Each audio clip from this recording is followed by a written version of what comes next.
Good evening, sir. My name is Rahul Gaonkar, and I'm just a student. I just need to ask you, in the Islamic maqaan kee Rahul Gaonkar jedhama. An barataadha. Gaafiin si gaafatu barbaadu. Xiyyeeffannaa musliimoota shi'aaf kennamu kanneen biroo waliin yoo bira qabamu maaf akkaan xiqqaa ta'e. Akkasumas hiriyyaan kee musliimaa tokko warshii irraa bishaan dhuguun akkasiiniif hin eeyyamamnatti bishaanum jechuudha. Waliigallee dabalataanis Iraaq keessatti namni Saddam Hussein jedhamu gaazii keemikaala hordofoo shi'aa irratti fayyadamuudhaan dalagaa garjabeenya raawwatee jira jedhamee haasawama. Kunis dalagaa Hitler waraana addunyaa lammaffaa irratti uummata Yahudaa irratti raawwate wal fakkaata. Kanaafuu wanti kun haq dabsuus ittiin fakkaatu.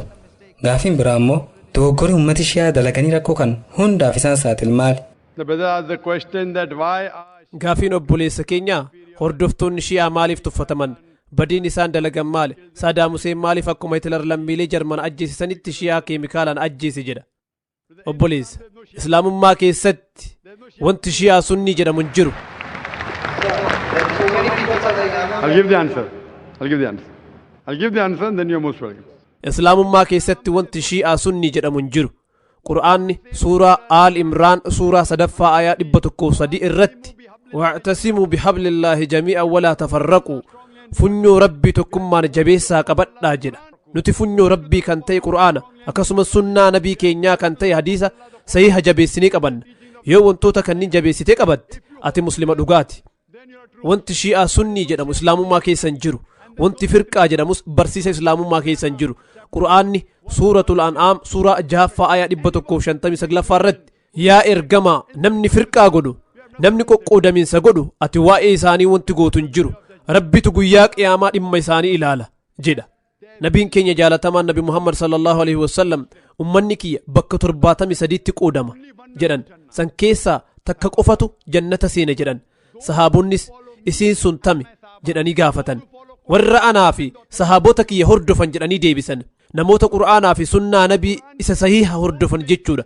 Kanaafuu Qur'aanni firqaa hin uuminaa jedha. Ergamaan keenya immoo Qur'aanni firqaa hin uuminaa jedhus namoonni firqaa uuman akka jiran dubbatan. Isaan lakkoofsaan hagami 73.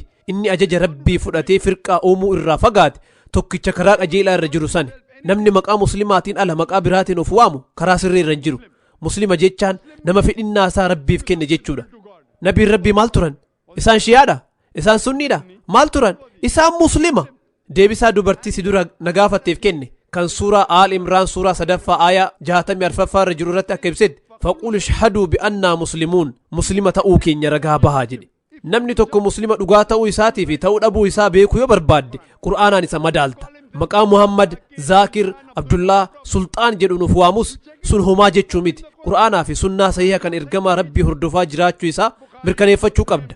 Bukaarii Muslim hadiisota sahiha hordofataanaan inni muslima dhugaati. Yoo hadiisota sahihaan faallaa ka deemu hadiisota sahiha kan akka Bukaarii Muslimii fi sahihoota biraatis yoo ka faallessu akkasumas Qur'aanaan faallaa yoo ka deemu inni muslima dhugaatii miti.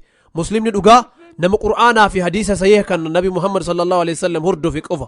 Waan barbaadin of haa waamu. Yoo Qur'aan hordofaa hin jiraanne yoo sunnaa nabii kan sahiha hordofaa hin jiraanne inni muslima dhugaatii miti. Gara gaafii kan kee kutaa lammaffaa yoo dhufu Saddam Hussein irraa gaafatte. Saddam Hussein gaafii kee keessa ni jiraami? Saddam Hussein shi'a ajjeese jedhama. Obboleessa. Ani inni shi'a ajjeesuu fi ajjeesuu dhabuu isaa hin beeku. Miidiyaatu san jedhe.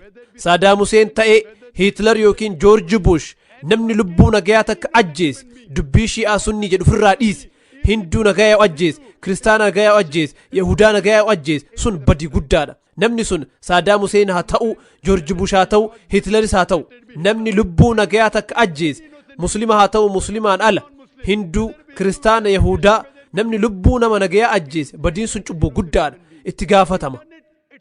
Annama tokkollee abukaatoo isaaf dhaabbachuudhaaf as hin dhufne. Maqaan isaa waan fedhe haa ta'u, George Bush, Hitler, Sultaan, Abdullah, Tom, Dick, Harry maquma fedhe haa qabaatu.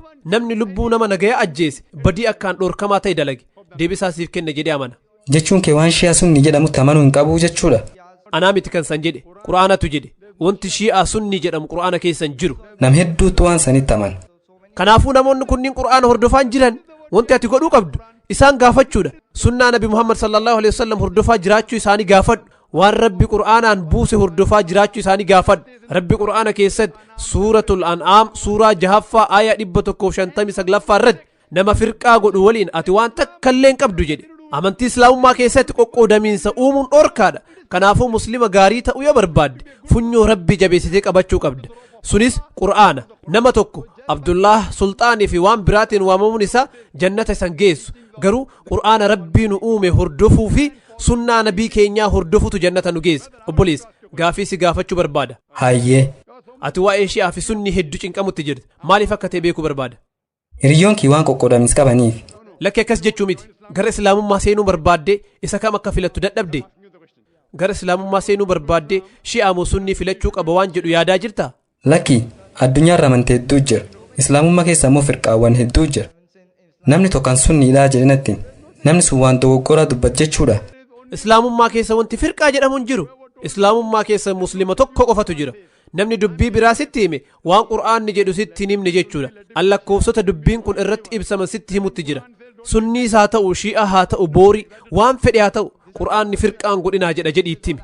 Qur'aanni suuraa an'aam suuraa 6ffaa aya 159 irratti waan kana barreeffadhu. Dr. Zaakir Naayik suuraa an'aam suuraa 6ffaa aya 159 irratti firqaan godhinaa jedhamee jira jedhee natti hime jedhiitti hime.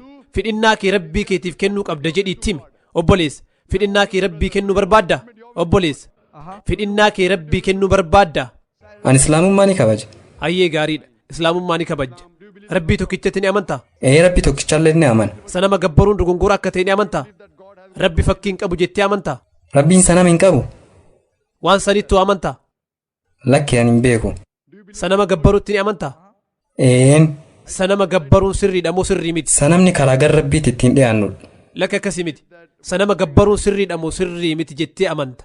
Sirriidha moo sirrii miti? Sirriidha. Sanama gabbaruun garuu wanti ati amma jette kitaaba keessan veedaan walitti bu'a. Veedaan keessan rabbii tokkicha malee waan biraa gabbaruun qabdan jedha. Kitaaba keessan Yaajurveed boqonnaa 32ffaa lakkoofsa 3 irratti Shivataash Bataraa Upaanishaad boqonnaa 4 lakkoofsa 19 irratti Naataasurii Paartimaa Astii jedhamee ibsamee jira.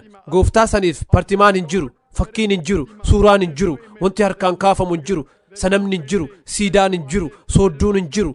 Wanti ansi gaafadhu yeroo kitaabni keessan gooftaa saniif fakkiin hin jiru, sanamni hin jiru, siidaan hin jiru jedhu ati ammas sanama gabbaruu ittuma fuftaa? Dubbii shi'aa sunnii jedhu dhiisi. Atummaanuu kitaaba keetu hordofaa jirta? Hordofaa jirta moo miti? Amantii sun keessa guddadhe. Sirriidha. Amantii san keessatti guddattus waan san qorachuun dirqama keetii miti?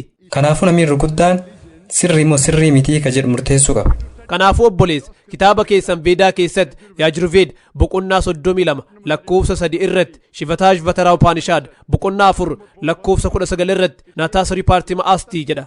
Kun dubbii saaniskiriitiiti. Hiikkaan isaatis rabbiin olaane paartimaa, fakkii, suuraa, sanama, footoo, siidaa, soodduun qabu jechuudha. Yoo kitaabni keessan rabbiin olaane sanamaan hin fakkeeffamu jedhu kana sanama gabbaruun sirriidha moo sirrii miti jettee amanta? Namoonni anaan dur turan waan san dalaganii waan jiraniif nam tokkollee qeequu hin barbaadu. Waa'ee namaatii miti. Yoo kitaabni keessan rabbiin olaane suuraa, fakkii, sanamaa fi siidaan qabu jedhu sanama rabbi fakkeessanii dalaguun sirriidha moo sirrii miti? Warri hinduu kanaan dur turanitti waan san dalage. Kanaafuu nam qeequu hin barbaadu. Awwaa'ee uummata hinduu si gaafataan jiru. Awwaa'ee kitaaba keessanii si gaafataa jira. Akka amantii keessaniitti kitaabni sadarkaa guddaa qabu isa kame? Maal naan jette? Akka amantii keessaniitti kitaabni sadarkaa guddaa qabu isa kame? Veedaadha. Veeda. Kanaafuu viidiyoo kiyya kan waa'ee wal fakkeenya islaamummaa fi hinduuzimii irraa haasa'u daawwadhu. Namoota asitti heyyamamaa ta'anii keessummeessan keessaa namni tokko DVD kiyya kan wal fakkeenya islaamummaa fi hinduuzimii jedhu akkasii kennu barbaada. DVD san daawwadhu. Yoo gaafii qabaatte na qunnamuu ni dandeetta. Insha'Allah waan si galu dide si ibsa. Atis kitaaba san dubbisi. Dhaamsa isaatis hubadhu. Nagaya dhugaatis barbaadadhu. Wanni an xumura irratti gaafatu barbaada. Islaamummaa keessa firqaawwan garaagaraa ni jiran jennee amanuu hin qabnu jechuu keeti. Sunni shi'a wanti jedhamu hin jiru. Qur'aan qofatti amanuu qabnaa jechuudhami. Qur'aanaa fi dubbii ergamaa rabbii kan sayyaa ta'etti amanna. Hayyuun kamuu kanuma siin jedha.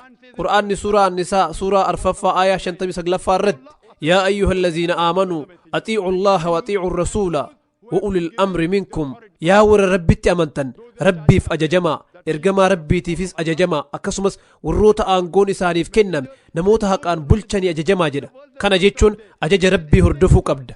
Ergamaa isaa fi warroota beekumsa qaban hordofuu qabda. Garuu dubbiin bakka sanitti hin dhaabbatu.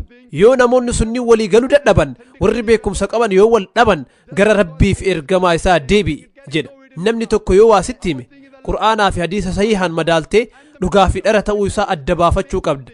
Hayyuun tokko lafumaa ka'ee waa jedheef islaamummaa keessatti fudhataman qabaatu. Wanti nuti qabannu qur'aana rabbii ol aaneeti. Itti aansuun ergamaa isaati. Hayyuun tokko dubbii takka yoo dubbate dubbiin isaa sun yoo qur'aanaa fi hadiisaa walitti galee fudhachuu qabda. Yoo qur'aanaa fi hadiisaa walitti bu'e dhiisuu qabda. Namni tokko muslima waan ta'eef yoo waan takka sitti hime ulhaatu burhaanakum ragaa keessan fidaa in kuntum saadiquun yoo dhugaa dubbatoo taatan jechuu ni qabda. Sababa kanaaf yeroo hunda yeroo deebii isiniif kennu qur'aanaa fi hadiisa keessaa ragaa lakkoofsa waliin isiniif hima. Wanti akka dhuunfaatti an dubbadhu islaamummaa keessatti ziiroodha. Gatii takka illee hin qabu. Wanti an ragaa malee dubbadhu ziiroodha. Waan rabbiin keenya dubbate, waan qur'aanni dubbate, waan ergamaan keenya jaalatamaan dubbatantu gatii qaba. Wanti an isinii kennaa jiru lakkoofsa dubbii saniiti. Deebiin kiyyas qur'aana aayaa kanarratti argamu irratti hundaa'a jedhee isinitti hima. Deebiin an isinii kennu hadiisa ergamaa rabbii kan sayyiha Bukaarii lakkoofsa kanarratti argamu irratti hundaa'a jedhee dubbachuutti jira. Kunis ragaa qabatamaa kennuuf wanti isaan dubbatan gatii qaba. Wanti an ragaa malee dubbadhu ammoo gatii hin qabu. Deebisaa siif kenne jedhee amana. To give proof. So what they say carries weight, what I say carries no weight. Hope that answers the question. We'll have the next question from the gents mic in the